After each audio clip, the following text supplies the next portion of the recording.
मेरा नाम ओपी तिवारी है। मेरी संस्था का नाम यूआरडी अकेडमी है। आज हम जीएस थर्ड पेपर और निबंध को लेकर के एक टॉपिक लेकर के आए हैं। उम्मीद करता हूं कि 2023 के पीसीएस के एग्ज़ाम में ये टॉपिक आपके लिए बहुत ही महत्वपूर्ण होगा। नाम है टॉपिक का जलवायु प्रत्याश कृषि। अंग्रेजी में हम इसको क्लाइमेट रेजिलिएंट एग्रीकल्चर कहते हैं। प्रत्याश का आशय अनुकूल से है, कहने का आशय है कि जलवायु के अनुकूल कृषि। तो प्रश्न उठता है कि इतना बड़ा टॉपिक हम क्यों आज डिस्कस करने वाले हैं, क्यों इतना इम्पॉर्टेंट है ये टॉपिक।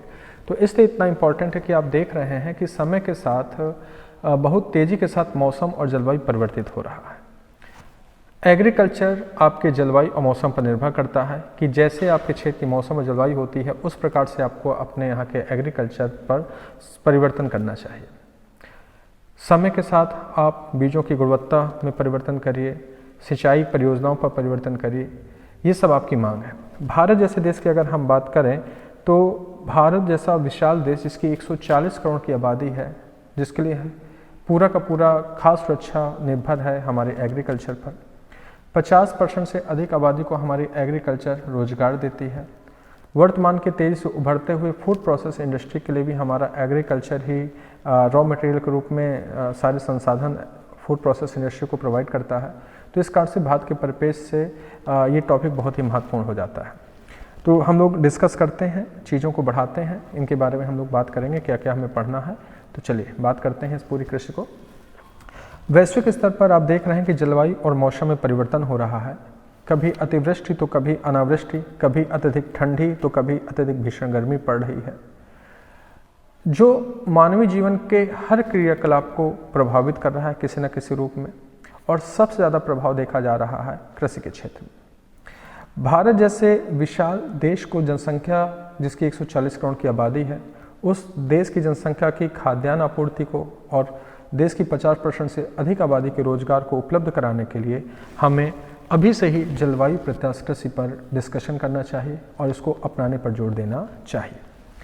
भारत, आपको पता होना चाहिए कि भारत विश्व की 5वीं अर्थव्यवस्था वाला देश है और भारत में जो जलवायु परिवर्तन का अध्ययन है ये बताता है कि जिस प्रकार से जलवायु बदल रही है, निश्चित है कि ये उम्मीद करनी चाहिए कि हमारे जो कृषि का आय है वो 15 से 18% कम हो सकता है। दूसरा, हमारे जो गैर सिंचित क्षेत्र हैं जहां हम सिंचाई के उचित साधन उपलब्ध नहीं करा पाए हैं, वहां पर अगर उत्पादकता की बात करें एग्रीकल्चर में तो 20 से 25% की कमी क्या है आ सकती है।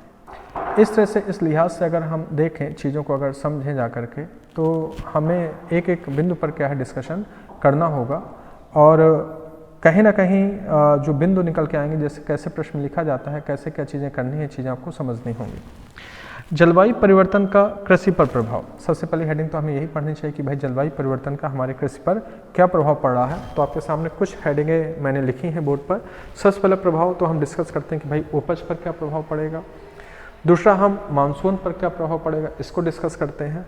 तीसरा, हम डिस्कस करेंगे कीट एवं रोगों पर क्या प्रभाव पड़ेगा और मृदा पर क्या प्रभाव पड़ता है और फसल के पोषण स्तर पर क्या प्रभाव पड़ेगा। निश्चित है किसी भी एग्जाम को देने से पहले उसकी हेडिंगें तैयार होनी चाहिए कि आपको उसमें क्या क्या लिखना है। चलिए एक एक डिस्कस करते हैं कि उपज पर क्या प्रभाव पड़ेगा, उस पर हम लोग बात करते हैं। आपने भारत की एक संस्था सुनी होगी, भारतीय कृषि अनुसंधान परिषद, ICAR के नाम से संस्था जानी जाती है, जिसने एक रिपोर्ट जारी की है। रिपोर्ट में ये कहा गया है कि भारत के लगभग 310 जिले ऐसे हैं जो हाई रिस्क जोन पर आते हैं।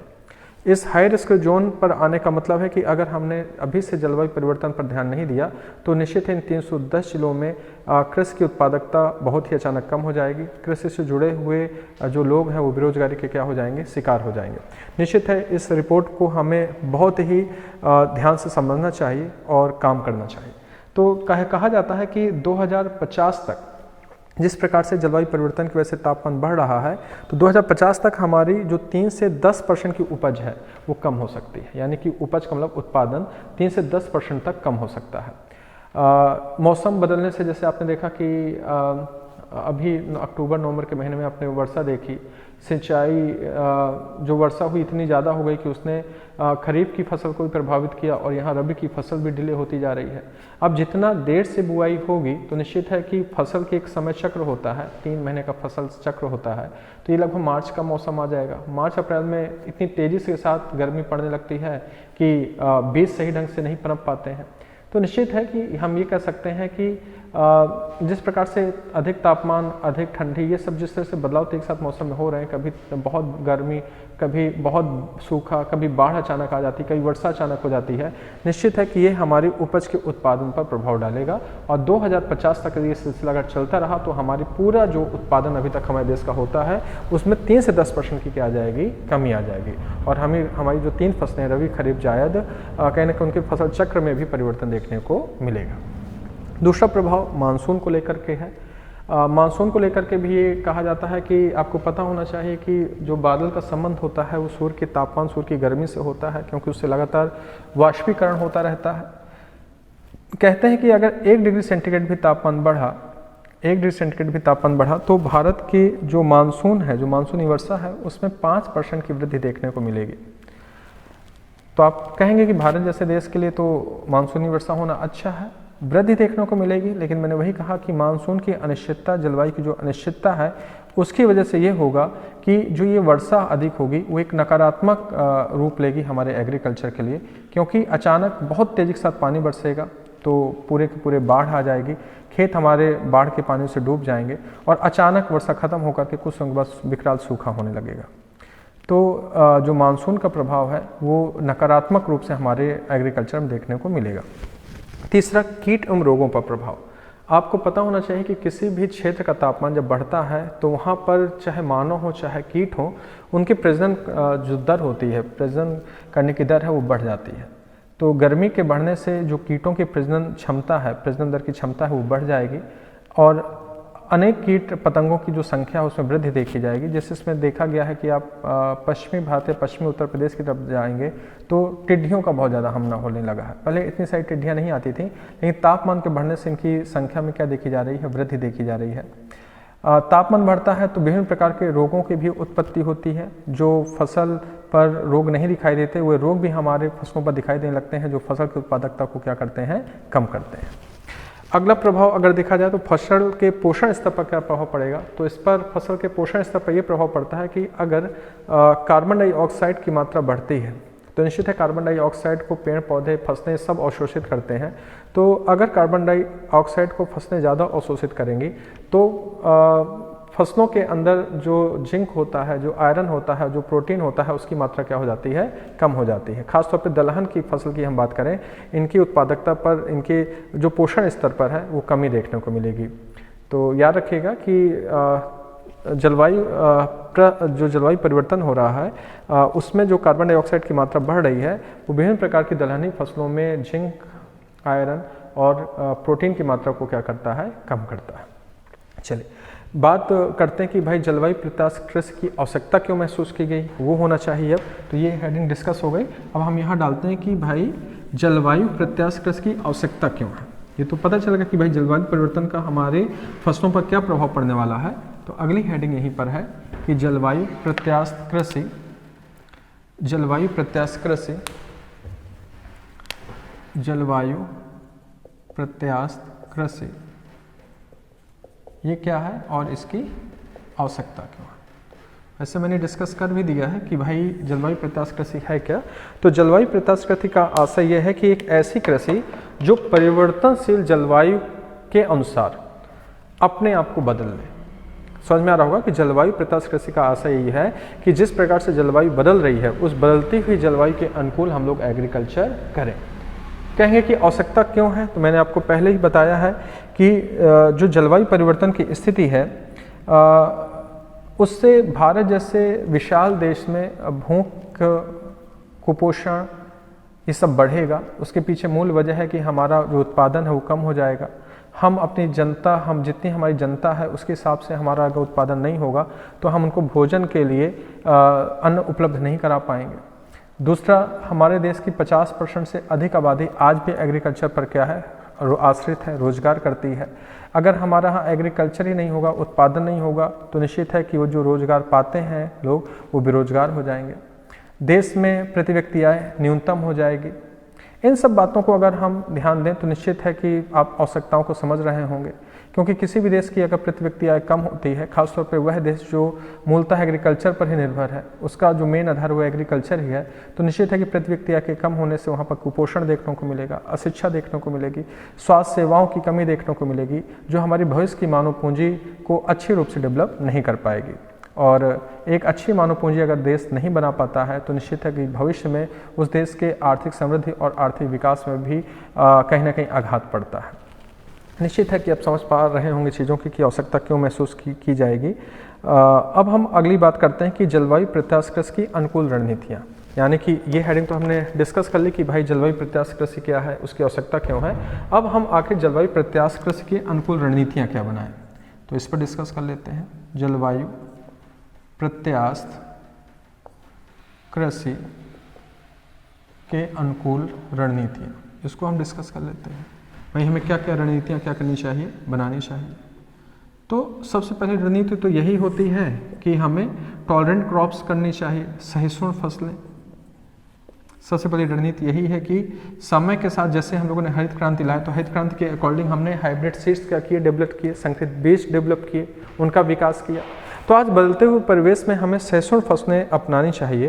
जिस प्रकार से देश में सूखा बढ़ रहा है, हमें ऐसे बीजों की खोज करनी चाहिए जिनसे वो कम पानी पर और अधिक तापमान पर भी अपने पूरे फसल चक्र को क्या कर सकें, पूरा कर सकें, जिससे उत्पादन क्षमता प्रभावित ना हो।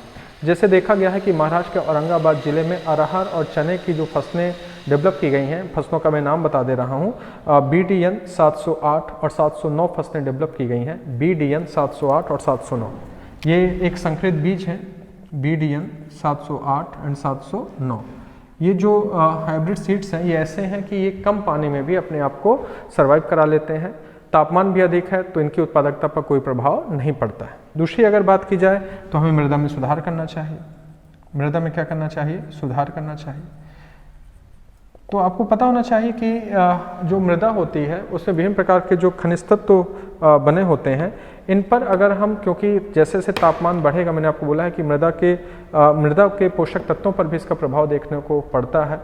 तो हम समय के साथ मृदा में क्या बदलाव हो रहे हैं, मृदा के खनिज तत्वों में क्या बदलाव हो रहे हैं, इसको भी ध्यान रख करके उस पर भी रिसर्च करके हम कहीं ना कहीं मृदा को बदलते हुई जलवायु के साथ उसके खनिज तत्वों को देखते हुए और जो हम नए सीड्स मतलब जो हाइब्रिड सीड्स डेवलप कर रहे हैं उसके अनुकूल हमें मृदा को बनाना चाहिए। तीसरा निकल के आता है कि भाई जल प्रबंधन। सबसे बड़ी बात है कि हमारे यहाँ जब हरित क्रांति हुई तो हमारे किसानों ने जल का प्रबंधन नहीं किया, जल का अति दोहन किया, क्योंकि हरित क्रांति के लिए अत्यधिक पानी की क्या थी, आवश्यकता थी। तो उन्होंने पानी का अत्यधिक दोहन किया, जितना यूज होना चाहिए था उससे भी अधिक पानी उन्होंने ग्राउंड वाटर से निकाला। तो अब क्योंकि सूखा पड़ता जा रहा है, हमारे देश में अधिकांश हिस्से सूखे से ग्रसित होते जा रहे हैं, तो हमें अत्यधिक पानी को संरक्षित करने की क्या है, आवश्यकता है।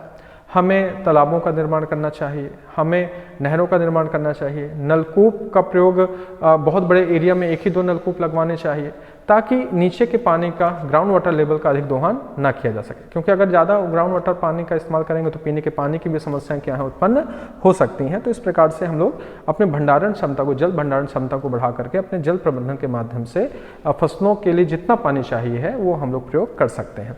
जैसे मैंने आपको बताया कि आप स्प्रिंकलर सिंचाई कर सकते हैं, ड्रिप सिंचाई कर सकते हैं। ड्रिप पॉइंट बाई पॉइंट, मतलब जानते होंगे कि खेतों में पाइप डाल दिया जाता है, पॉइंट बाई पॉइंट पानी सिंचता रहता है। स्प्रिंकलर मतलब फव्वारेदार आप सिंचाई करिए।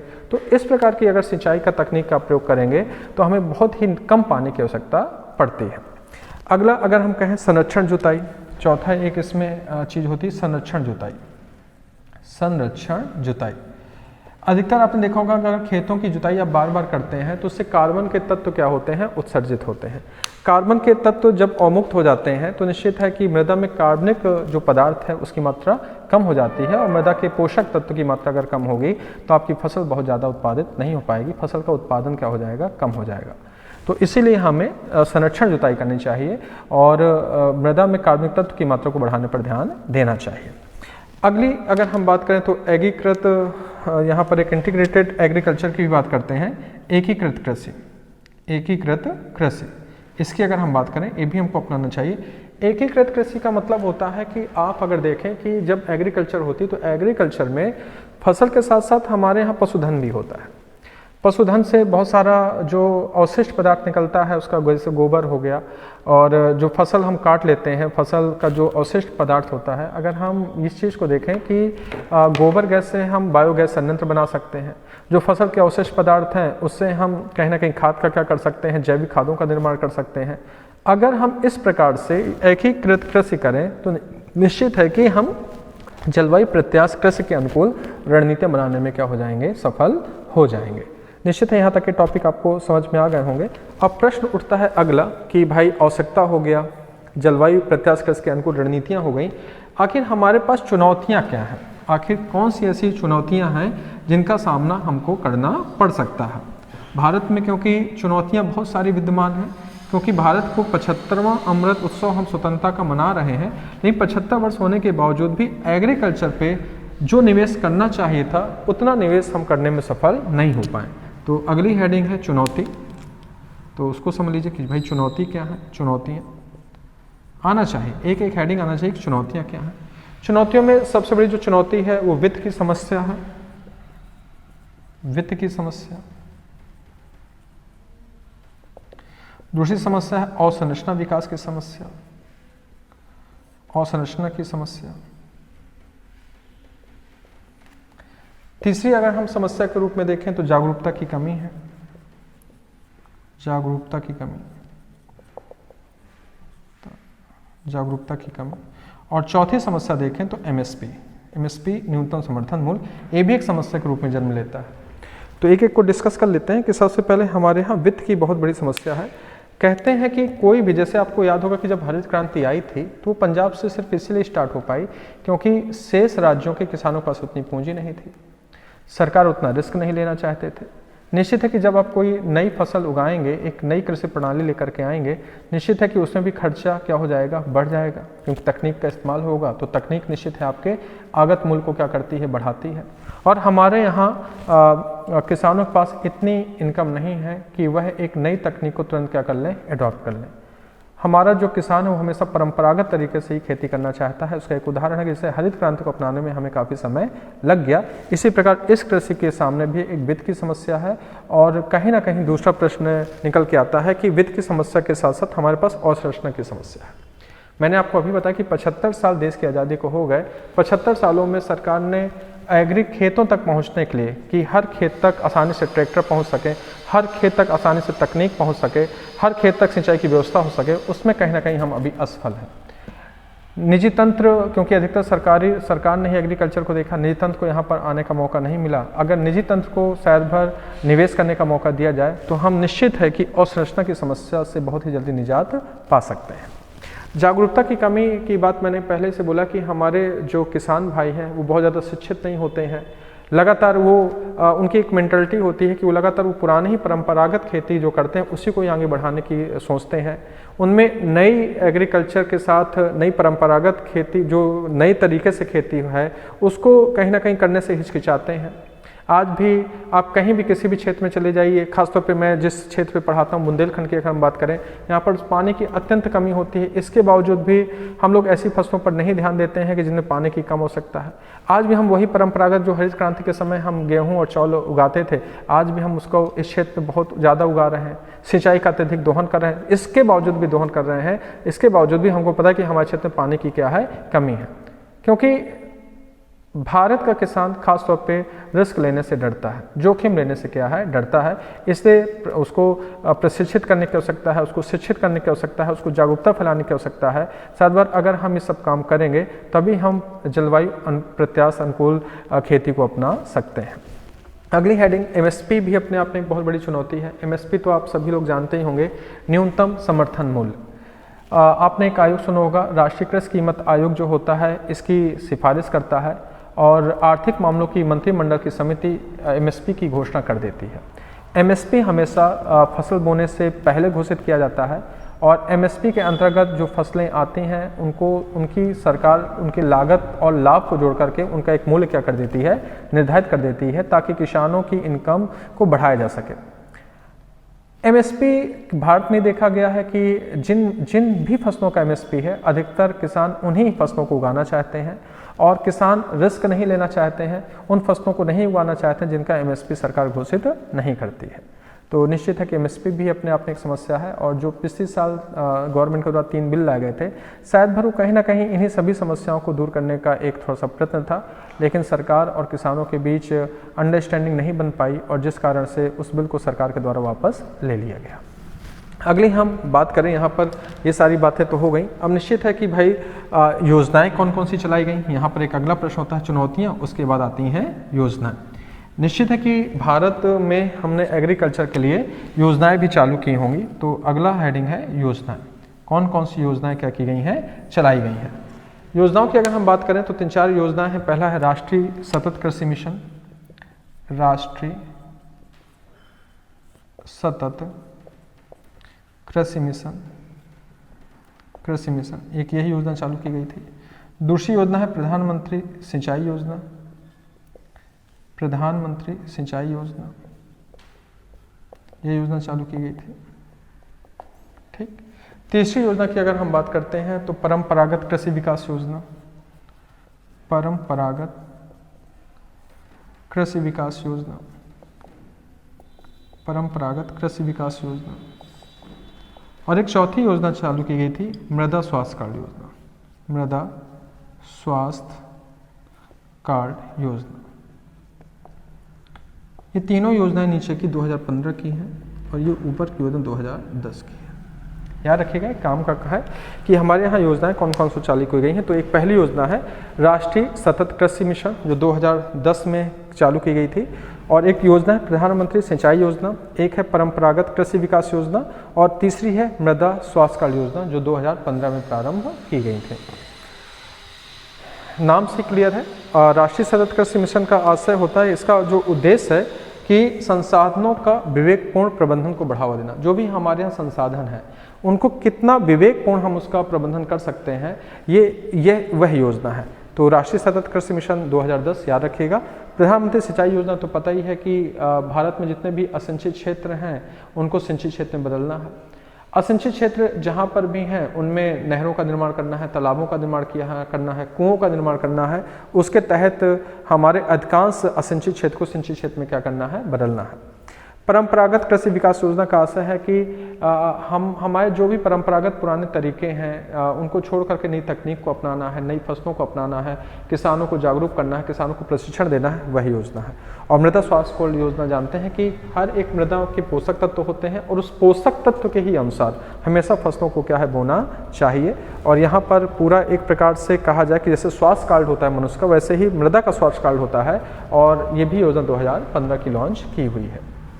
इस प्रकार से ये योजनाएं हैं, आपको याद होनी चाहिए। तो राष्ट्रीय सतत कृषि मिशन, प्रधानमंत्री सिंचाई योजना, परंपरागत कृषि विकास योजना और मृदा स्वास्थ्य कार्ड योजना।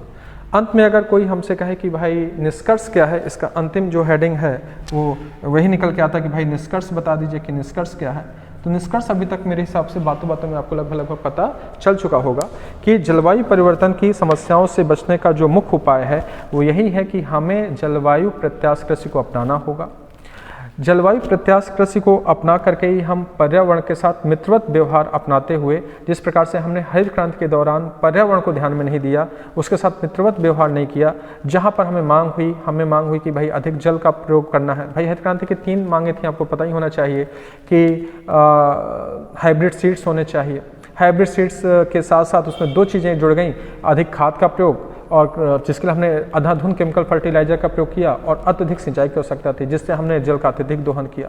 निश्चित है कि हम जलवायु प्रत्याश कृषि में ये गलतियां नहीं करेंगे, और वहाँ पर हम पर्यावरण के अनुकूल, पर्यावरण के मित्र बन करके कृषि तकनीक का इस्तेमाल करेंगे, और इस बात का ख्याल रखेंगे कि आगे चल करके हमें किसी प्रकार का कोई खाद्यान्न संकट का सामना न करना पड़े। निश्चित है अंत में मैं यही कहूँगा कि भारत सरकार के साथ साथ किसानों और समाज को और कृषि वैज्ञानिकों को भी जागरूकता फैलानी चाहिए होगी, ताकि हम बदलते हुए, तेजी के साथ बदलते हुए जलवायु परिवर्तन को महसूस कर सकें और इस बदलते हुए जलवायु परिवर्तन के बाद भी भारत की 140 करोड़ आबादी को किसी भी प्रकार के खाद्यान्न संकट का सामना न करना पड़े। निश्चित है कि टॉपिक बहुत मेंस का समझ में आया होगा। मैंने पहले बोला है कि जीएस थर्ड पेपर है एग्रीकल्चर का और एसे राइटिंग में भी मदद करेगा आपको। उम्मीद करता हूँ आप बहुत अच्छे से ध्यान से सुने होंगे। जय हिंद, जय भारत।